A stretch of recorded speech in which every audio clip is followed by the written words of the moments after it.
Tutapata radio RTL tukasikia mrupuko wa bombe.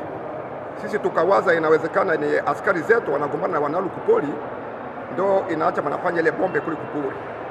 Basi nyuma nikapata apele mbio ya kwamba inafanyika ndio ndani ya iglesia yetu ya Katoliki hapa Kuchiri. Na ndio nilikuwa mbio kufika hapa nakutana kwa ni kweli kabisa iglesia inakuwa endommagée, ma vitre zote ziko endommagées, manjanja vile iko touché, makiti vile ziko touché. Vraiment iko mambo ya huruma sana. Nasikia kama kulikuwa wamama wawili ambao waliamkia asubuhi kukia kuarrange makiti na kupanguza pusiere fulani fulani ndani ya vitu wa kanisa. Mama moja tunaona njoo damu mingi na kiatu yake kwa hapa, hatuyaenda kuangalia kama analumia namna gani, lakini inawezekana analumia sana. C'est déjà un signe, ce n'est pas seulement ciblé sur l'église, ça peut être ciblé sur tous les endroits publics.